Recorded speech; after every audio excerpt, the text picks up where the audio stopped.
Recently एक भाई ने मेरे से पूछा कि सर्च फीस का जोमेटो करता क्या है। कई लोगों के मन में सवाल भी होता होगा कि सर्च फीस तो लगती है लेकिन कस्टमर के पास भी आजकल लगने लग गई है। भले आप जोमेटो के गोल्ड मेंबर हो, बारिश हो रही होगी तो 199 में आपको फ्री डिलीवरी मिल जाती थी, लेकिन अब सर्च फी भी आपको पे करना पड़ेगा। तो आप समझते हैं सर्च फी होता क्या, क्यों लेता है ये, किसके लिए बेनिफिट है ये, क्या आउटलेट को मिलता है ये या फिर नहीं मिलता, क्लाउड किचन वालों को या रेस्टोरेंट वालों को फायदा होता है इससे कि नहीं होता। तो भाई और बहनों, जोमेटो सर्च फी इसलिए लेता है क्योंकि उसका एक रीजन होता है। हाँ, रीजन तो होता है तभी तो ले रहा है। अब रीजन क्या है वो मैं बताता हूँ। तो रीजन है हाई या लो ऑर्डर अवेलेबिलिटी। ये फी कस्टमर से ली जाती है और उसका फायदा जोमेटो को और कभी कभी राइडर्स को भी मिल जाता है ना। राइडर भैया बताएंगे। आउटलेट को क्या मिलता है, ये मैं इतना बड़ा वाला उल्लू। सर्च फी का जोमेटो करता क्या है, राइडर को पे करता है कभी कभी, अगेन करता है राइडर भैया बताएंगे। जब डिमांड हाई होती है, पीक आवर्स जैसे कि लंच, डिनर, ठीक है, या फिर बारिश के टाइम में, तो डिलीवरी बॉयज कम मिलते हैं और जोमेटो उनको अटेंड करने के लिए इंसेंटिव के रूप में इसे देता है। अगेन देता है राइडर भैया बताएंगे। तो जैसे कि क्या होता है कि कई बार राइडर्स नहीं आते हैं, ठीक है, बारिश हो रही है, उन्हें नहीं आना है, नहीं डिलीवरी करना है, उन्हें एक इंसेंटिव वाला लालच दिया जाता है कि 20 रुपए में नहीं जाना है तो 25 रुपए में जाओगे, एक काम करो 30 रुपए ले लो। अच्छा हटाओ यार, मेरी ना तुम्हारी, 40 में जाओगे। तो उस हिसाब से फिर राइडर सेलेक्ट कर लेते हैं, हाँ जाऊंगा। कई लोग बोल देते नहीं नहीं जाऊंगा, रख ले। तो वो हो जाती है चीजें। तो क्या पूरा सर्च फी दे देता है? नहीं नहीं, सर्च फी का कुछ पार्ट देता है। और सीधे तौर में कहूँ तो जोमेटो का या किसी भी डिलीवरी वाली कंपनी का लॉजिस्टिक मेंटेन करने का एक तरीका होता है। मतलब कि हर बार ये राइडर को नहीं मिलता, कई बार जोमेटो अपनी, मेरी तो पॉकेट भरने के लिए भी करता है।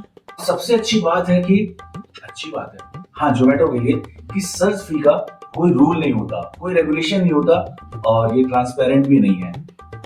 जैसे कि हमारे कमीशन पॉलिसीज 38 बोल के 38 ले लेते हैं। अब जोमेटो तो बोलता है, ऐसी और कंपनियां भी बोलती है कि ये तो बिजनेस का पार्ट है, कस्टमर से पैसा ज्यादा लेना।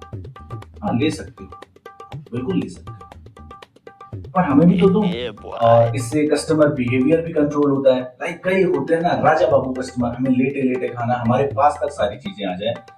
अब उसमें बारिश हो रही है, भारी धूप है, हम भी बना रहे हैं खाना आउटलेट वाले, ठीक है, एंड उसके बाद राइडर भी भरी बरसातों में आ रहा है, ठीक है, उसके बाद फिर राजा बाबू कस्टमर के पास पहुंचा भी रहा है, ठीक है, जो कि आराम से घर पे लेटा हुआ है कि अब खाना आने वाला है मेरा। तो भाई जब आपको राजा बाबू बनना है तो कुछ पैसे तो राजा बाबू को खर्च करने पड़ेंगे। सर्च फी देख के कई बार राजा बाबू लोग ऑर्डर कैंसिल भी कर देते हैं, तो इसलिए भी लेना जरूरी होता है। इससे जोमेटो अपना ट्रैफिक को कंट्रोल करता है, जिसे सर्च प्राइसिंग लॉजिक कहते हैं, जैसे कि उबर और ओला भी करते हैं। तो कई बार ऐसा होता है ना कि हम आधा खाना प्रिपरेशन कर चुके हैं एंड राजा बाबू का, जो कि हमारे कस्टमर है, उनका मूड स्विंग हो जाता है और वो बोलते हैं कि ऑर्डर कैंसिल करना है, डिले हो रहा है। तो उसलिए भी लेना जरूरी होता है कि भाई तुम्हें कैंसिल करना, तुम्हारा मूड स्विंग हो गया है, लड़कियों की तरह तो हो जाए भाई, सर्च फी तो लगेगी तुम्हें। आपको क्या समझना चाहिए as a cloud kitchen owner, as a restaurant owner? तो आपको समझना है कि सर्च फी का कोई फायदा नहीं है। फायदा तो वैसे क्लाउड किचन चलाने में है, अगर आप मेरी मेंटरशिप लेते हो तो। आप सिर्फ अपने आइटम प्राइस पे फोकस करो। जोमेटो एक्स्ट्रा फी से जो भी कमाता है वो उनके बिजनेस का पार्ट है और वो किसी से शेयर नहीं करना चाहते हैं, और आउटलेट को उसमें कुछ नहीं मिलता है। मिलता है तो क्या, बाबा जी का टिल्लू।